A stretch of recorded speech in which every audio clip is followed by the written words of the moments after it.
delighted tonight to be joined not only by author Larry Bloom, the author of Fierce Resistance, but Larry brought along his entire theater group so that we can dramatize Fierce Resistance, because this is quite the dramatic book. So before I introduce Larry, let me just give a little synopsis of the book. In the 1930s and 40s, Jewish men and women served as a fierce resistance, fighting the British government that had mandated Palestine. These resistance fighters fought for a cause in which they truly believed: a free and independent Israel at peace. This novel salutes those fierce resistance fighters and their indomitable spirit. So I am so delighted to introduce author Larry Bloom. Hi, Larry. Hooray, Larry. Larry, where are you? There you are. He's in the center square. Yeah, there you are, Larry. I can't hear you. Larry? He's muted. He's Can you muted. unmute him? I'm trying. Larry? How's that? Is that better? There we go. Okay. First of all, I would like to thank everybody for participating. I'm sorry we had a few stumbles of a technical nature along the way, but I'm certainly glad to have all of my friends. Some I've known for many years and some I've recently met, but you're all wonderful, and I thank you so much for all you do. We've all worked together on one production or one monologue together. I remember going back to the days when I came into the group and Enid Brownstone welcomed me, and so I'm so delighted that Enid is with our group today. And you know, she made me feel welcome, and the first thing I did is I did a Groucho Marx routine, and I still remember it, and that was quite a number of years ago. So what I wanted to say is it's so great to have all of my friends who are actors and performers. I hope you enjoyed the book, and I'm working on the next one already. I have some ideas. I'm going back to my days at the Xenia High School and as a new school teacher, starting out with that. And I'm working on putting together my second novel, because Stephanie's a hard driver, and she said, Larry, you know, you're not leaving here until I get another novel out of you. So I'm working on it. So thank you, everybody. I really look forward to hearing what you have to say in the readings tonight. And Wonderful. Stephanie, I'll turn it back to you. Thank you, Larry. Thank you so much. And since we have a huge room full of actors, actresses, theater buffs of all ages here, I want to introduce everybody, and I've asked them to please give either the favorite role that they have been in, because we are all aching to be back on a stage, that's for sure. So either their favorite role, or perhaps there's a dream role that they just can't wait until this pandemic is over so that they can be in that dream role. So can I start with Naomi? Oh, you're starting with me. Okay. I'm starting with you. Okay. Well, I've mostly done musical theater. So, but I'll give you two because I also did a little bit non-musical. Aldonza from Man of La Mancha. I love doing that. And I also was Cousin Bella in Lost in Yonkers, and I love that role. Great choices. Well, thank you for joining us. Thank you so much. Thank you. My pleasure. Enid Brownstone. What can I say? I never aspired to be an actress, but when I moved back to Queens many, many years ago, I met Belle Weiss, and I think even before we became Belle's players, we were in another location and we were writing our own script. So I like to write. I have a graduate degree in library science. I've been a public library trustee. I'm a paper person, but when it comes to reading and emoting, it starts with the children when they're babies, and you start reading to them and dramatizing it. And I'm so happy to be back with Larry and friends. Thank you. Oh, Enid, thank you so much for being here with us tonight. That's just Pleasure. And thank you. If you ever watch any of my shows or interviews, you know that I think that librarians are just this far away from God because you know everything, or at least you know where to find it. So a great big thank you to librarians, you and all librarians out there. Thank you. John Brandis. Hi, it's me. My favorite role, well, as I think about it, I think everybody always remembers back to their first role, and that was working with Larry. He cast me in my first role ever. That was working in Fiddler on the Roof, and I did Perchik. And I not only did Perchik, but I also did the crazy Russian who in the tavern goes lie die die die die die, and he raises his voice. And while he's got that note up there, he controls not only the tavern, the orchestra, he controls the whole house until he starts to bring it back down again. That was a special experience. Thank you, Larry, again. Thank you. Fabulous. Thank you so much. Kathy Schimenti. Hello, how are you? Thank you so much for having me participate in this. It's a pleasure. We're thrilled to have you. So thrilled. Thank you. Okay, so favorite role is probably Fanny Bryce in Funny Girl. Oh, good choice. Good choice. My absolute favorite. And Larry played. As far as my favorite dream role, I want to continue directing Theater by the Bay. That is my favorite recurring dream role. Thank you. And we are so thrilled to have you there. That's for sure. Thank you. Absolutely. Michael Schimenti. Hi, everybody. Good to see everyone. My favorite role, of course, has to be from a Larry Bloom production. My favorite role was playing Moonface Martin in Larry's production of Anything Goes. That was an absolute blast, and it was a great opportunity. And I want to thank Larry again for giving me that. It's a good thing he gave me the part. So yes, that's probably one of my favorites. It was a lot of fun. And Kathy was Reno Sweeney in that It production. was a great show. Yep. Yeah, Really we had a great. lot of Yes, fun. I'm lot of- sorry I missed that. That sounds like Oh, you are sorry you missed it. It was quite a thing to see. David Nee. Hi, all. David Nee, as you heard. I met Larry at Bell's Players, and we've been working together for a few years, and it's been fun. It's been great. My favorite roles have been the Fool in King Lear in a college production at Hofstra that combined faculty and students, and that was like very satisfying. More lately, that was years ago.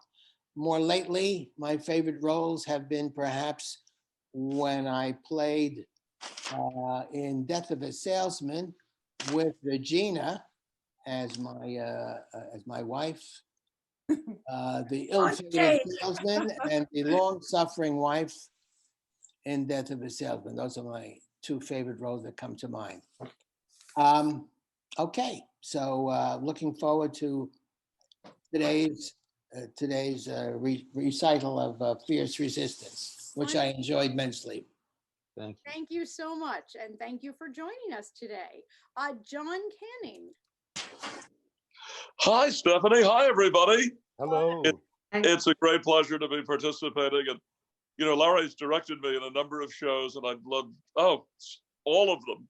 I enjoyed being Van der Gelder and being on stage, Lila, with you at the restaurant. And I enjoyed being Beauregard and Gina playing opposite you in your marvelous role as Mame. And, of course, being with Michael and Kathy in Anything Goes when I played Sir Evelyn. So they've all been a great joy, and I'm delighted to be participating tonight. Well, thank you. And thank you so much for joining us for this tonight. This is fabulous. Thank you. Mark Damon? I know it says Mark.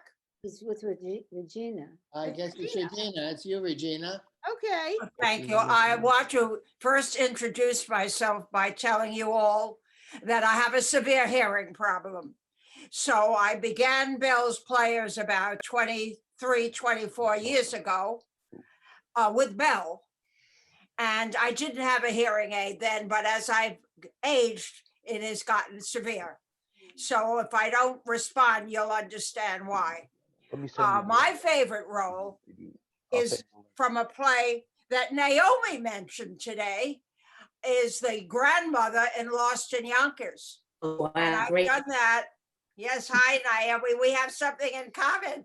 Yeah. I have done that part, not memorized it, read it several times for performances we have given over the years. And there have been a number of times in 24 years. And I always come back to that because I feel very comfortable with it.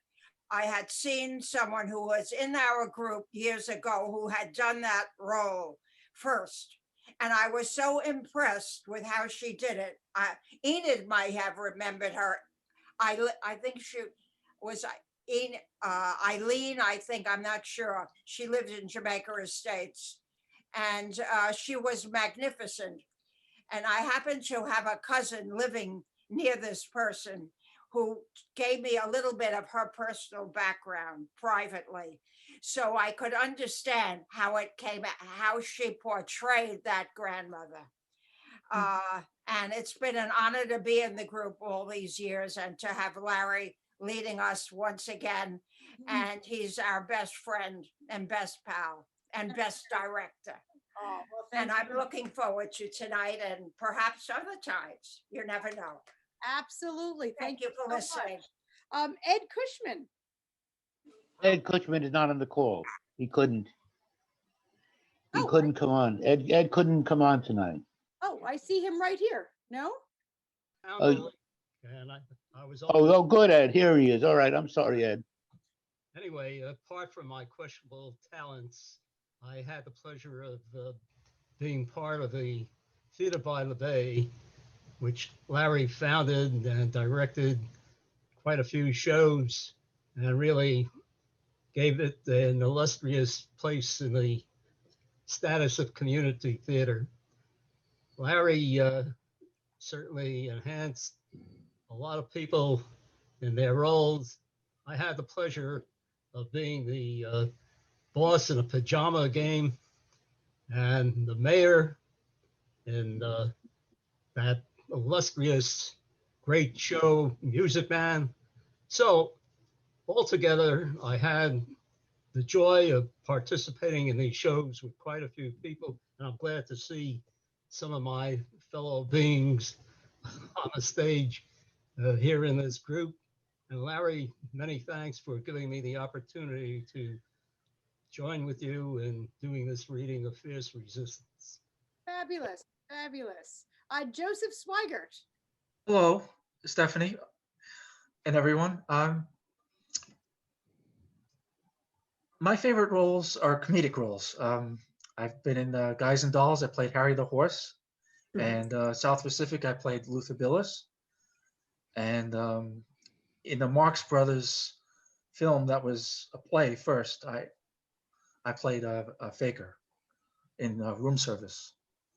Those are my favorite roles, comedic roles. Fantastic. Fantastic. How about Jean Ann? Jean, you there? Yeah. I just unmuted myself. Hi, guys. I've had quite a few roles, and these folks know that I've really, with aplomb, made my own costumes for most of them, and just enjoyed every last one of them. Mame, Dolly Levi, Mama Rose, Annie and Annie Gets You Done. My favorite has to be, because I want to pay homage to the great Larry Bloom. Probably my favorite was Mame, where he played my love interest, Horace Vandergelder. So do I have a dream role? Yeah, I mean, I think all of them are a dream role until I get to play them, and then I have to learn all the songs and the dialogue, and it's scary as heck. But I enjoyed my time on stage, and I thank you very much for inviting me. Thank you. But Gina, and keep in mind, Horace Vandergelder is Hello Dolly, not Mame. Oh, I'm sorry. You're right. It's Hello Dolly. I just wanted to see if you were listening, John. Oh, on every word. But I played opposite you in Mame, and you were fabulous as Oh, you did. Thank as you. Mame. So were you until you fell off that mountain. Well, yeah. Yeah. I played Ito in Maine once. Did you? Oh. How about Lila Edelkins? Do we have you yet? Hi, Lila Edelkind. I really am indebted to Larry because he was so kind and casting me first in the ensemble, starting with Fiddler on the Roof and the reviews. But Larry gave me the thrill of my career by casting me as Adelaide. I said only Larry would have the guts to make an Alta Cacca version. Forgive that, but it was just a joy to have that role, to play opposite John. I got to play the gun mall opposite Moonface, which was a great time. And I also had the thrill of being both in A Wizard of Oz, playing Glinda for Larry, and then in a children's theater production. And it was a joy to perform for children's audiences, family audiences. Fantastic. So I thank you, Larry, for giving me the courage and the start. Thank you. And Lila, you were marvelous. Hello, John. You were my Nathan. Oh, what a joy, a great joy. How are you, John? Jim Jaggy. Hello, sweetheart. How are you? It's great to see you again, Yes, Lee. nice to see you. How are you? I'm fine, thank you so much. How about you? Jim I'm Jaggy. good. Hanging in. Great. Jim Jaggiello? Yes. There you are. Well, I just really started out in theater a couple of years ago singing opera at Our Lady of Mercy. But one of my favorite roles were the Rube Mechanicals in The Midsummer Night's Dream. Why do you say maybe I might end up playing Nick Bottom? Very nice. I'm the Shakespearean actor of the group. Okay, very good. Good to remember. Is Lee Newman here? That's me. Okay. I'm here. Where are you? I'm here. I can't see you. Yes. Oh, there. Right here. I see her. She's I'm on- here. There. Bottom. Yeah. There you are. Do you have a favorite role you want to share with us? I'm over here. Yeah. Do you have Done a favorite role? Your favorite role that you've been in? Do I have a favorite role? Probably yes. I have a favorite role when I played the secretary in Maine, in Gypsy rather, and I had a wonderful scene with Jean Ann, and that was my favorite role. But I've been working with Larry for many years, in Reform Temple and then in Bay Terrace, and for many years. So I've done a lot of shows with him, but that was really my favorite. I've done. Before I did musicals, I was doing straight shows as well. I worked with Little Theater Forest Hills. Okay, terrific. Elizabeth Grumley. Hello, happy to be here. The two roles that come to mind for me are two different roles for two different reasons. One is the Wicked Witch of the West, because I usually don't play evil characters. So that was really fun to do. And the other one I thought of was Bet from Oliver, which I did with Larry. And I had so much fun. And it was one of the very first shows I did moving to New York from the Chicago area. So I felt a really warm, kind welcome from everybody there. So yeah, it was one of the best. Thank you so much. May I ask, what is the lady's name? Hi. What is that like? Her Me? name? Stephanie. Elizabeth. Okay, thank you. Yes. Elizabeth. Did we introduce everybody? Did I get everyone? I think we did. Okay. Yes. Ed, did I miss you? I just saw you wave your arm. Ed? Yes, I'm here. Yes. Can you tell us your favorite role? I don't know. I think I was the butler in Dover Road. Fantastic. Johnny Culver did it in Forest Hills about a year ago. Okay. Terrific. Thank you so much. And thank you all for joining me. I know that every one of you is just counting the days until we can do this on a stage instead of doing this all in Zoom. But I'm thrilled that we're here, and we're going to be reading from fierce resistance. So while each person is reading, if you could, just turn off your volume or mute yourself would be great, just so we can hear everyone. I know our first reader is going to be Kathy, who is going to be starting us off with the book forward and getting us into the action. So welcome, Kathy. Thank you so much for being here. And away you go. Okay. In the 1930s and 1940s, Jewish men and women served as a fierce resistance, fighting the British government that had mandated Palestine. These resistance fighters fought for a cause in which they truly believed, a free and independent Israel at peace. This novel salutes those fierce resistance fighters and their indomitable spirit. It was now or never, Yitzi Gamel decided. The satchel he carried was loaded with dynamite, fuses, and gunpowder. At 0200, he and his buddy Avram sneaked down to the beach in Bat Yam and in the dark surprised 2 British sentries on routine patrol. The sentries' holstered revolvers were no match for the lightning-quick speed for the resistance fighters' hidden daggers, which were used to quickly stab and slice up the 2 sentries. The fighters then went about their work, setting up the dynamite, laying out the fuses, and connecting them. It was tedious, nerve-wracking work done in the dim moonlight. By 0300, they detonated their charges. This late-night raid and attack in March 1937, resulting in the deaths of 2 Brits, was blamed on the fledgling resistance organization, the Irgun. The incident was listed the next day in the next day's newspaper as the Arab Revolt. 8 months later, in November, the Irgun struck again, and this time in Jerusalem. 10 Arab citizens were killed. The pace of the attacks quickened after this latest action. Multiple attacks against Arab citizens and British policemen were carried out by Irgun resistance fighters for 2 months in April, with the resulting loss of 3 lives. May saw no let-up in Irgun activity when a policeman was killed in an attack on a bus on Hebron Road in Jerusalem, and 3 people were shot and fatally wounded in Haifa. Multiple attacks against Palestinian citizens were carried out by Irgun freedom fighters the following month. Newspapers noted that some of the most heinous attacks since this campaign started were the ones that were committed against youngsters in an Arab market in Haifa.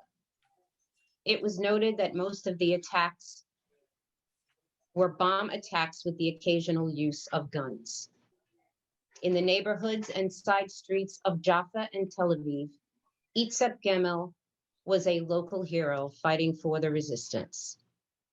He wasn't always such a hero, and life certainly was not always easy, he recalled. His parents, Otto and Hannah, had been living with their 3 children in 2 rooms in Glachov near Kiev. News of the Russian Revolution and Civil War and the pogroms they heard about taking place in Poland, Romania, and Lithuania had convinced them that for their own safety, it was time to leave their homeland and immigrate to Palestine. They boarded the ship SS Ruslan, arriving in the port of Jaffa on the 19th of December, 1919, part of the 3rd wave of newcomers to make Aliyah. Life was different for him here. When he first arrived, he was a newcomer, adjusting to learning a new language and meeting and making new friends in school. Everyone called him Yitzi. After spending half his day in school, he tended the crops in a small plot of land that was assigned to his family by the newcomers' farmers collective. Tonight, like the other nights this past week or so, he had the same dream. It was his papa Otto, mama Hannah, his brother Yaakov, and sister Hadassah that he dreamt about. Hazily, it seemed to him like it was happening right now, but clearly it was in the past, about the time that they boarded the ship to make Aliyah. It was a cold night. Papa was dressed in a heavy coat and boots, carrying 2 tattered suitcases. Mama was similarly dressed, and they were walking up a ship's gangplank. Yitzi's little sister, Hadassah, age 6, whom they called Dossie, was crying. It looked like Mama was doing everything she could to keep Dossie quiet while she walked her up the gangplank to board. His younger brother, Yaakov, age 8, was carrying an old suitcase that was far too heavy for him. But where was he in the dream? He could sense a rising panic and started to yell out, "Papa, Papa." Then he would wake up. The memories from the past and his youth all revolved around his papa. The family moved and settled in Tel Aviv. 2 years after making Aliyah, Otto, working in a jewelry wholesaler, was killed in a car accident in downtown Tel Aviv. At the funeral and the Shiva, Yitzi cried for his papa for what seemed like hours on end. He knew that he was crying for himself as well, for he recalled the many ways he was like his papa or tried to emulate him. Yitzi was built like him, tall and skinny, had an oily complexion and some pimples, and he had a great smile and a sense of humor. He would crack jokes at himself and found that he easily made new friends in school. Yitzi's bubby, Rebecca, passed away in Palestine soon after she and her husband, Moses, had immigrated to Palestine, which was 2 years after Otto and Hannah and the family had made the same journey. Over these years, Zeta truly became part of the extended family. It was Zeta who helped Yitzi to learn and practice his prayers. And it was Zeta who threw fly balls when his grandson Yitzi wanted to practice ball. Even though he knew his Zeta wouldn't live forever, Yitzi was shocked and speechless when the family was called by the hospital on a Thursday afternoon and told the news that Zeta had suffered a heart attack. Hannah took a taxi cab to the hospital and was there with her father when he passed away. That just happened last year. It was a very sad time in the Gamel house. Someone so close and dear to everyone in the family had been taken. It seemed so unfair. Yitzi seemed so sad, his mama noticed. He felt that he wanted to scream at the heavens and ask why. It was evident that this young man had known a lot of grief in his life at a young age. But there were happy moments too. Yitzi's bar mitzvah was a reason to celebrate. Hannah had arranged for a beautiful and meaningful choral service and small kiddush afterwards, one Shabbat morning, the 1st of September. And the high school years were a time of friendships, first love, and then the path to a meaningful career. Yitzi was outgoing and had many friends. People found that he was easy to talk to, and in any group, he stood out. He was level-headed, and in any situation he tried to see the other person's point of view. It was early in his freshman year at a pep rally when Yitzi met Susie Gershwitz. She was one of the rally organizers, small, petite, with lots of energy, a big smile, a quick brain, and with the mouth to match. Yitzi smiled first, extending his hand and said, "Hi, I'm Yitzi Gamel." "Hi, I'm Susie Gershwitz," she replied, shaking Yitzi's hand ever so gently. Thank you. Thank you. Ooh, I'm intrigued. Can't wait to see what happens. Exactly, exactly. Our next reader is Karen. Did Karen make it on here? I don't think so. No. I just wanted to check in case it was a different name. Michael, would you take it from there on page 8? Okay. Do you want to move in? All right. I think I'm gonna read out of the book. A purchased copy, Okay. page 8. What am I doing? 8, 6, 10. Okay. No, you start on 8, you said, right? We'll skip Karen's 8. pages? Yep. Yes. Okay, page 8. A bus arrived at 6 a.m. 25 young recruits, including Yitzi and 2 section leaders, boarded the bus bound for a large kibbutz in Haifa. that the Irgun was using for training and orientation. After the 1-hour trip, the recruits exited the bus. They then lined up alphabetically by last name. It was assumed that these recruits would be assigned to Hayil Kravi, the combat corps. The next 4 hours were spent on formations, marching, and drill exercises. Lunch was followed by map reading and an address by Chaim Ovitz, an Irgun section leader. As twilight descended on the field, the combat corps were practicing their drill exercises and maneuvers in the darkness. 6 o'clock saw a lot of weary recruits board the bus to return home. This mission was deemed a success and reported to the Irgun district commander. There would be many more missions for the combat corps. Yitzi was happy to see some action, but he realized after the drill that he was very sore and out of shape. Like Yitzi, most of those who worked for the resistance held regular jobs and worked for the Irgun on a part-time basis. Time seemed to move at a snail's pace for Yitzi. It was almost a year later. He found that he was spending 3 to 4 evenings each week in the school library. Often another student would have to wake him up from dozing while he was supposed to be reading. He often took notes at night after class. The following day, the notes he wrote seemed like gibberish. He was always tired. There were too many courses and laws and tests. He felt that his vision seemed to be getting worse from all the reading that he was doing. It wasn't just the classes as much as it was the required reading that he had to complete for each course. So far, he had completed his coursework and reading for constitutional and administrative law with a grade of B-, had completed the English law process with a grade of B, and had completed the fundamentals of a legal practice with a grade of B-. He knew that the most formidable courses, in other words, the ones in which he had the most interest, namely criminal law and contract law, was still to be taken in the upcoming term. He asked about the best way to study for the law classes and was told by a friend that study groups are the best way. I happen to know that the Tuesday-Thursday law study group has an opening, his friend Albert indicated. As Yitzi Su found out, joining a study group, especially an existing one, was not as easy as it would seem to be. For in the span of 3 weeks, he had called 3 times, had written multiple notes, and had even walked over to the student union and tacked up a note on the message board about the law class study group, but to no avail.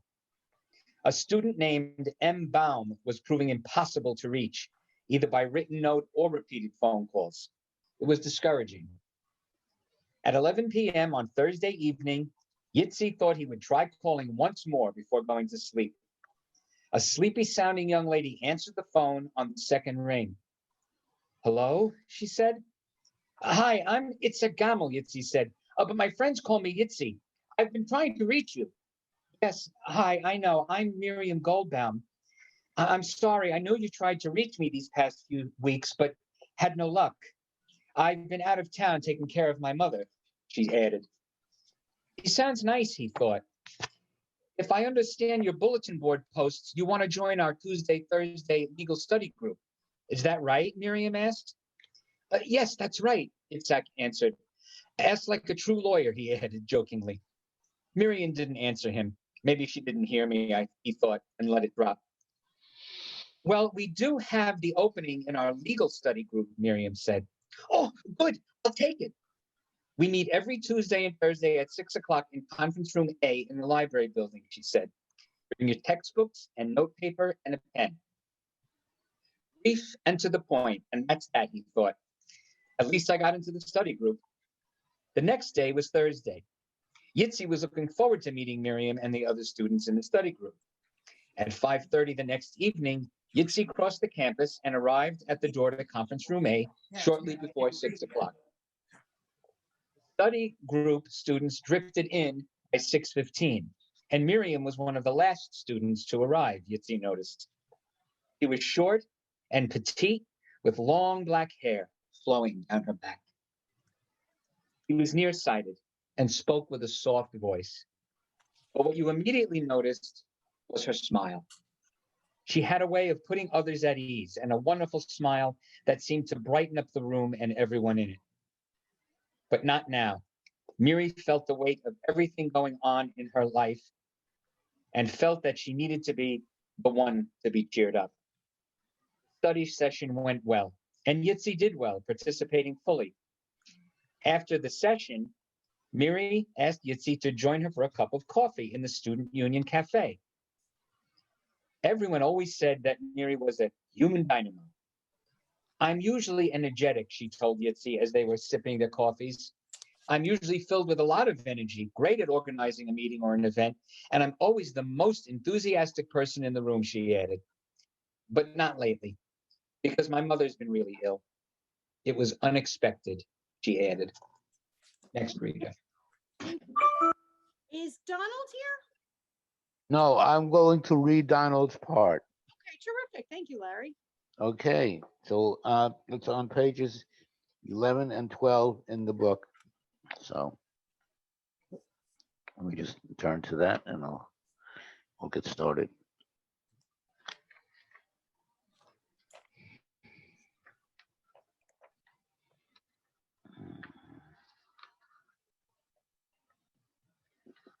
All right.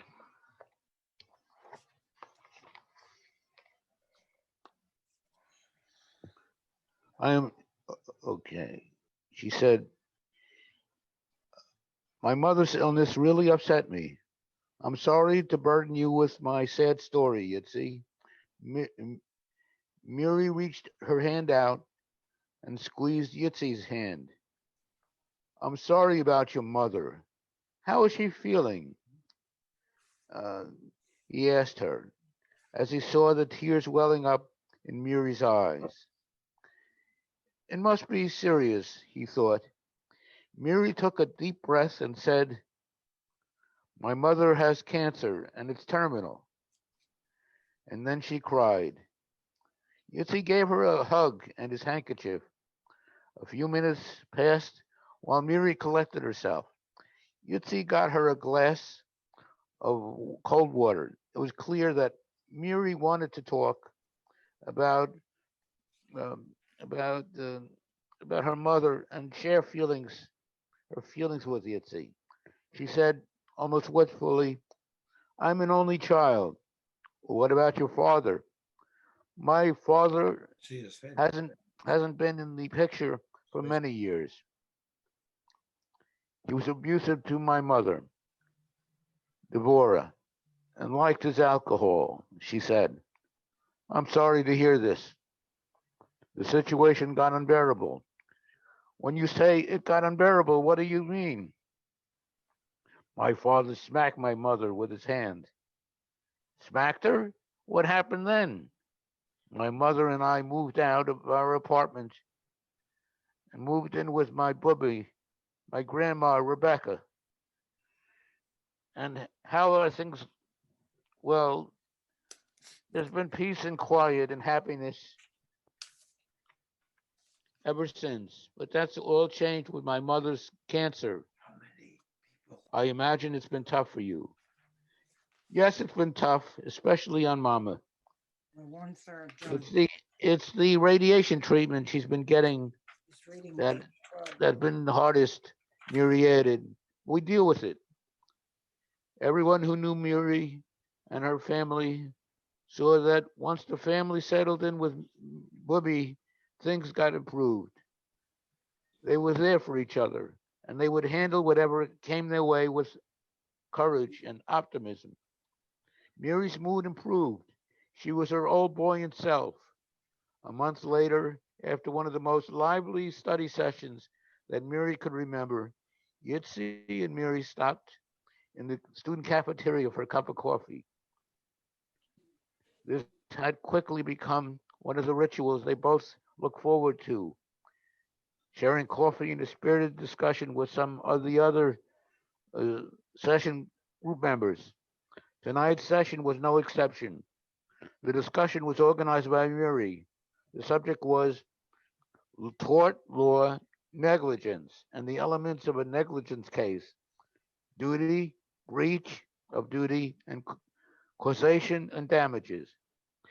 Each student took an element of tort law, explained what it meant, and gave an example. "I'm very impressed with the work you did today to put this together, Yitzi said to Miri. He hung around after the session ended, smiling, but not saying anything. It was obvious that he had something on his mind. Yitzi, do you have something you want to say to me? Miri asked. She had secretly been wanting Yitzi to ask her out the first time they met in the cafeteria. He had been so kind and gentle and solicitous when she told him about her mother. But Yitzi didn't say anything. He just let this opportunity go by. Thank you. Thank you, Larry. I'm so glad Thank you read for you. us. Thank All you. right, Jim Yellow. Yes, From there. yes, do you hear me? I can hear you Yes. just fine. All right. Like most of Miri's friends, he didn't dwell on Miri's mother's condition anymore, and she was just as glad that they didn't because her mother's health and condition were declining faster and faster. It was now just a matter of time, Miri thought. Her mother passed away 2 weeks later. What you knew that Yitzi and Miri had gone out alone 3 times and found that they really had enjoyed each other's company. A simple funeral was held with Rabbi Oslander of Temple Torah officiating. Devorah was buried in a plain in box. They all got through the funeral and the Shiva. Yitzi was there for Miri every step of this sad journey. He gave her comfort and support and proved to be a true mensch. Also, he helped Miri by coordinating the arrangements with the rabbi. After the 30-day period of mourning had passed, Yitzi and Miri surprised everyone by announcing their engagement and planned wedding in May. During this hectic time, Yitzi stayed as involved as he ever did in the work of the Irgun. A new branch of the Irgun had been formed in Jerusalem, and he was deeply involved. Miri and Yitzi were now in love more than they were when they first met. Their marriage under the chuppah in May by Rabbi Oslander with family and friends was beautiful. Yitzi completed his studies in law and received his bachelor's degree and his JD degree and opened his legal practice on Ben Yehuda Street in Jerusalem the following year before the high holidays. He also knew that it was time for him to use his given name all the time. So from now on, family, friends, and business associates, he was known as Itzhak Gamel. Wonderful. Thank you so much. And Lee, I'm going to leave the reading in a moment. So good luck, everyone. thank you. Thank you. Thank you. Okay. Okay. Thank you. Sometimes late at night in the quiet of his law office on Ben Yehuda Street in downtown Jerusalem, Itzhak Gamel would take a break from his paperwork. He looked at the clock on his desk. It was 1:30 a.m., 5th of April, 1946. He curled up on the two-seat client couch and closed his eyes. It was a half an hour later, Itzhak went into the bathroom and splashed his face with cold water, and again he checked his watch.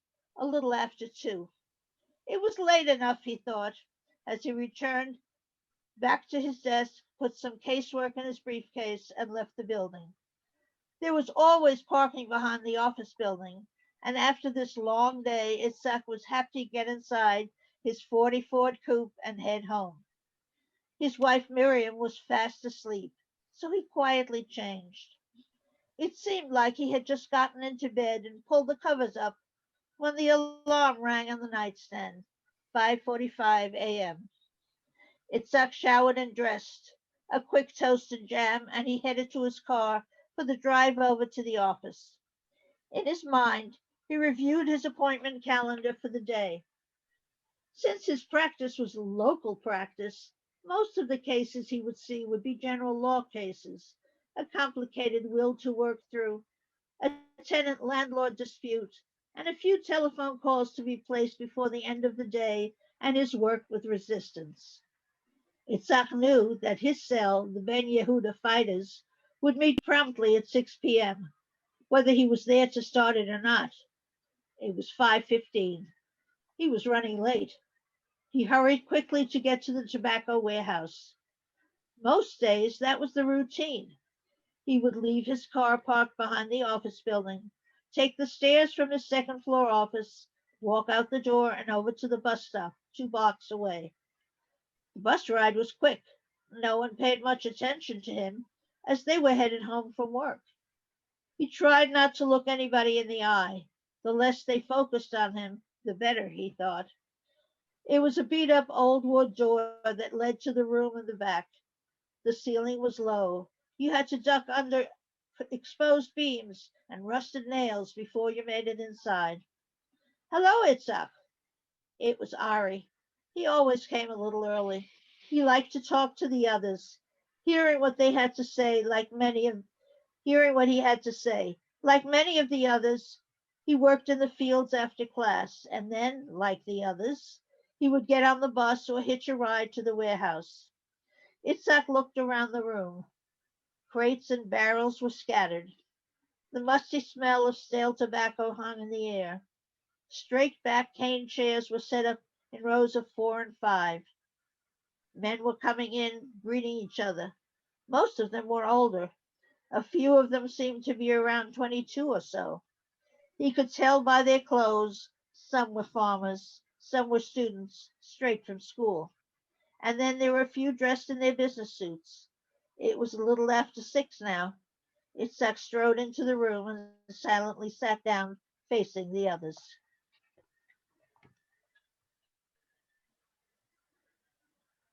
Thank That's you. it. Thank you so much. Do we have David Nee? Yes, we do. Terrific. Can you take it from there, right at the bottom of 16? Okay.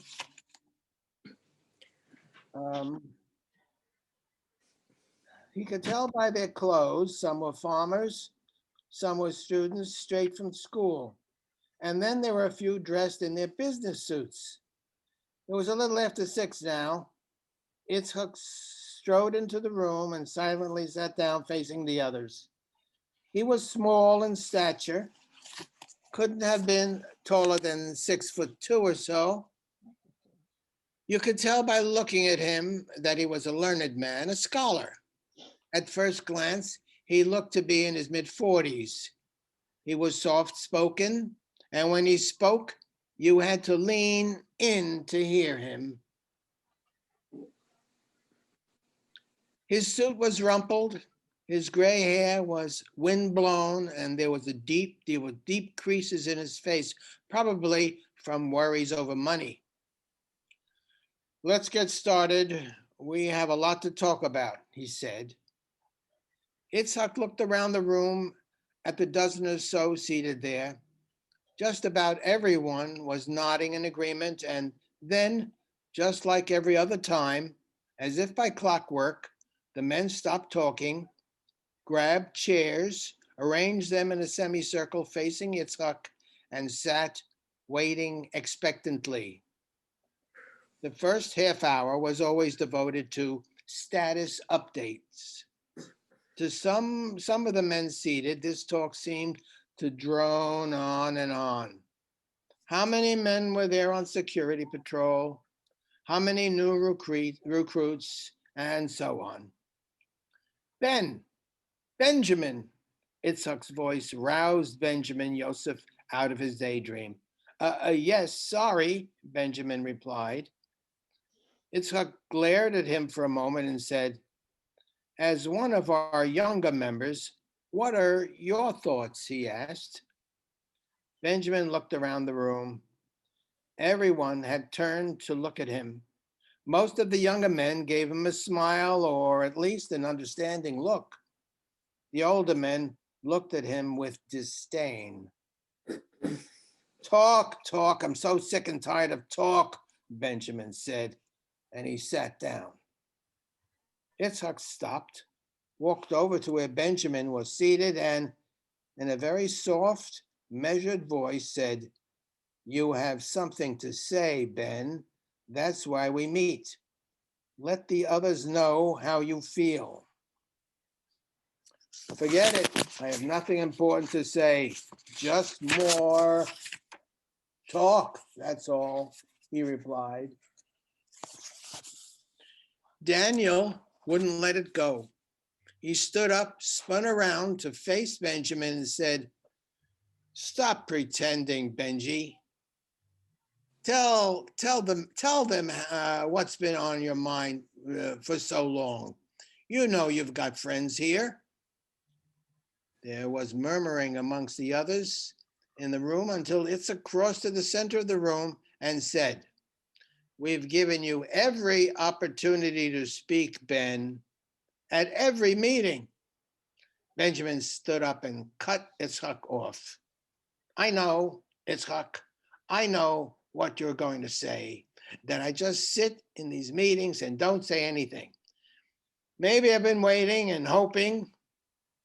And then, as if he were making an important speech to a bunch of professors, Benjamin walked in the center of the room, put his hand up to gain everyone's attention and said, "Itzhak, my fellow members of the resistance, I am sick and tired of coming to every meeting and hearing talk. We have talked and talked and talked and talked. We have heard each other's bitter feelings, but not just once. Every time we come, we hear about the cruelty of the Nazis, the evils of the British. Was that why we came together? To talk?" he asked. Everybody seemed to respond all at once. Then one of the newer members, Yankel, said, "You talk about everybody else's bitter feelings, but how about yours?" Benjamin could feel his face turning crimson with anger. He waited for a few moments to collect his composure and then said, "Let me finish what I started. It seems to me that we'll continue to meet here each week and do nothing but talk. When do we get the British occupiers out of Palestine? Will we get them out of our land by talk? We should be acting."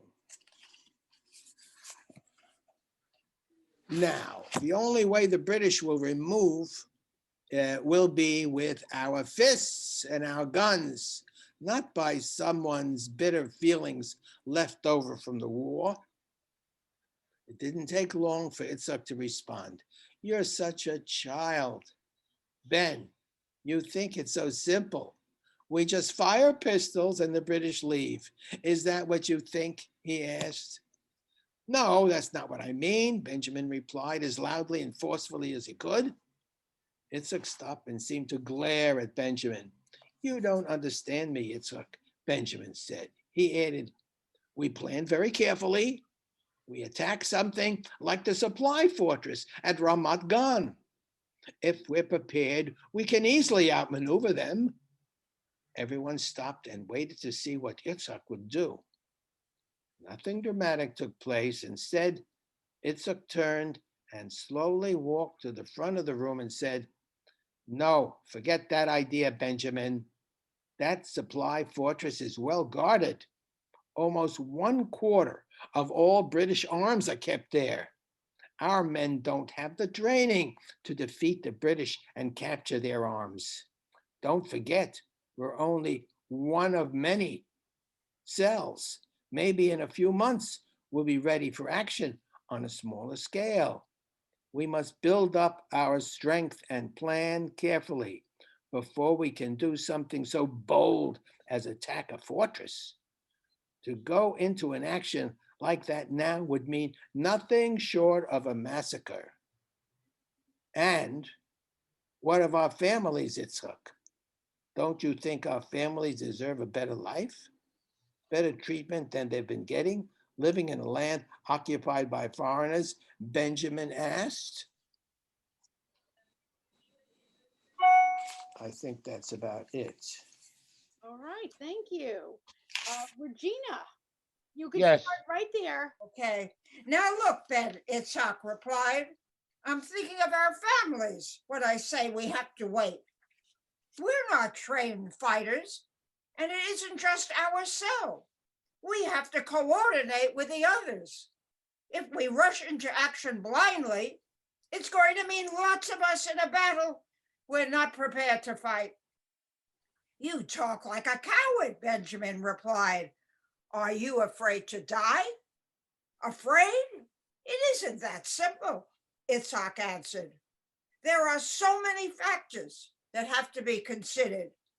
You're not being realistic, Ben. I'm in a Zoom rehearsal. The growing anger that each man exhibited reached the point where Itzhak and Benjamin just stood there silently glaring at each other for a few minutes.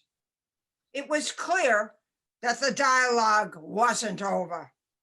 Benjamin crossed to the back of the room and stood there, waiting to see what would happen next. He didn't have to wait long. Within a few minutes, most everyone turned their chairs completely around, so they were facing him. Benjamin said, I say to each of you, sitting here and listening to me, that the longer we wait to take arms against the occupation government, the less our chances will be to defeat them and see the free state. He saw eyes opening widely, and they were listening. Every day, the British propaganda fills the mind of another Jew, turning him against us and wooing him to their point of view. Every day we wait, more British soldiers enter our land. Benjamin noted, the resistance counterattack must begin now if there is ever to be a free state, he added. Much murmuring and shouts from the men sitting there convinced him what he said was what most were thinking, but hadn't expressed their feelings verbally. Benjamin sat down, feeling a mix of euphoria and dread. He knew that he had to take a stand, and now he had. Itzhak ran over to where Benjamin was sitting, pointed his finger at him, actually waving it at him in a disapproving way, saying, you're living in a dream world, Ben. You're a child who has been given a weapon and your fingers itch. They itch for action. You're anxious and pull that trigger. You do and face a war which we're not ready to fight. Grow up. Grow up? What the hell does that mean? Benjamin asked. Itzhak seemed to get angrier than he had been. He inched in closer to Benjamin's face, saying, just what I said, grow up, and realize that when the time is right, we'll be there. I want the British out of our land as much as you do, and so does everyone else there. Here, but I can't see taking our lives now. And then, almost as an afterthought, as he sat down on his chair, Itzhak said, heaven help you if you try to start this on your own. You'll be in a grave at a very early age. Benjamin stood up. He looked at no one in particular, but knew that he had to get out. His legs seemed to carry him out without even thinking about it. Once he got out and was back in the street, it was night. Benjamin knew he had to walk and think. What now? He knew he couldn't let it go. He just knew.